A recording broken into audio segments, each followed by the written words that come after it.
Welcome back to Mega Man 03. Last time, Copy X died again.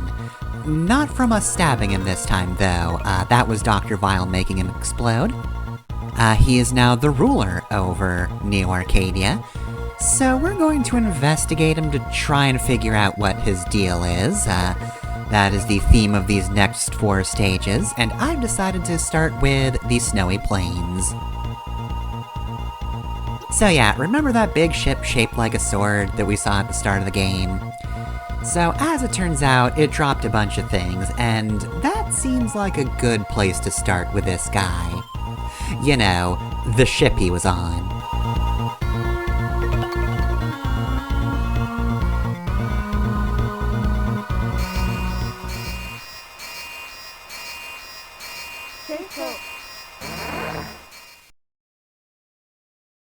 I mean, I'll probably do something dangerous, but there's a good chance it's also gonna be super wicked.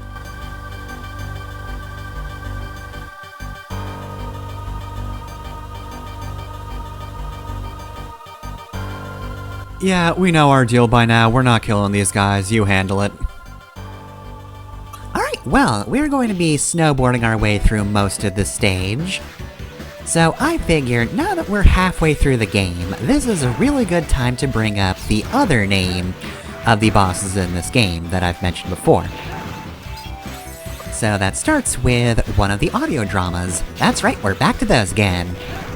So today I'd like to introduce Decision, 8 Gentle Judges. As you might guess, Neo Arcadia had 8 judges, and this particular audio drama is about them going through a trial, very brief, it's mostly just the declaration, and then they're talking to Harpuya about, hey, kinda seems like these judgments from X are a little iffy, I don't know if we should exactly be doing this. They do anyway, but you know, they feel a little bad about it, cause that was kinda just the situation in Neo Arcadia. Though of course Harpuya blames himself mostly, cause it's only recently that he was, at all critical about Copy X, and well, that's not gone well for him. But yes, as you could probably guess, these 8 gentle judges are, in fact, the original versions of our bosses for this game. They were the judges of Neo Arcadia, though, in fairness, I think they're kinda just the whole justice system. Like, trials are just conducted by them, there aren't any attorneys or prosecutors near as I can tell. No, there is not any sort of Reploid Phoenix Wright. We've only seen one Phoenix and we killed him, so yeah, nothing there, but anyway though, yeah. Since they were the judges, it just makes sense for Vile, who wants to take over Neo Arcadia, to just take over the justice system first.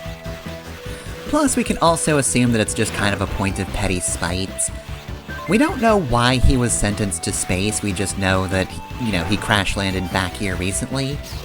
So, like, I would imagine the guy is probably not too pleased with the justice system, saying, hey, don't do crimes. Your crime was terrible, we're sending you to space now.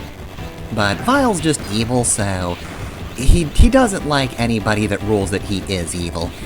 He's against it, typically. He wants to just be able to do his crimes in peace.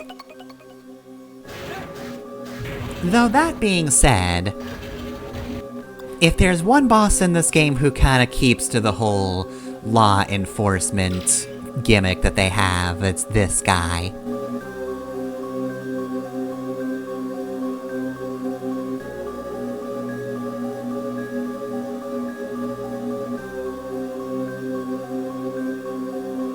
So anyway, Darkside Wario here has judged us guilty. Wait, hold on a sec. Okay, yep. Okay, yeah, so guilty and therefore murder. So yeah, Glacier Cactank. His whole thing is kind of, controlling where you go. That attack he just did can be a little difficult to avoid depending on where you are in the arena. If he does it right here, I'm basically screwed. If he does it right here, that actually works out pretty well for me. The icicles on the ceiling are definitely annoying. You always have to be careful of them, though you can destroy them. But most of the time they will be falling on your head as you try to attack him. There's also a punch attack, he's got that too. He's another boss where it's kind of a bit of a surprise as to what you're supposed to do. It can be a little hard to react to him, more so than I think I would give him credit for. I remembered him being more obvious. But yeah, also as you might imagine, the only attack he did for this one was his EX skill. I'm not gonna say the EX skills are always the worst attacks bosses have to avoid, but in this case, it most certainly is. It is a pain to dodge that one, and I'm not a fan of it. He can also stick to the ceiling and throw ice, but that one's a little easier to dodge. But yeah, no, he has a big arena, and this is one of the few times where you actually kinda want to use it.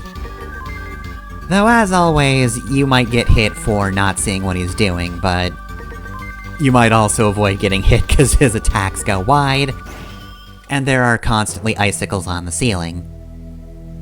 Doesn't take them too long to form, so I think it's better to just kinda deal with them in attacking him rather than going after them. You don't really want them to waste any of your charges, that's not really the best use of your time. Anyway though, we have secured this area. Nobody rendering verdicts now. You can just take what you want. Alright, so because most of that stage can be skipped by just riding the hoverboard thing, that was a very short one.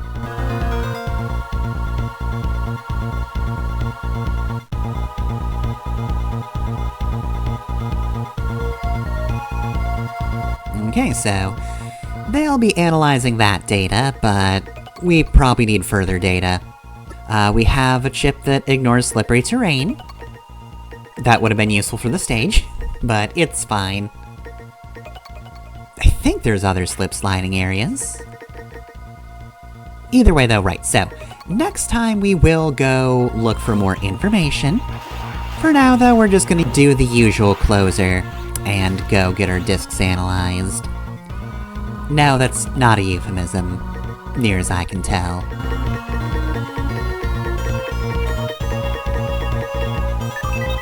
Yeah, that's him, Glacial Cactank. And there's a Pabase.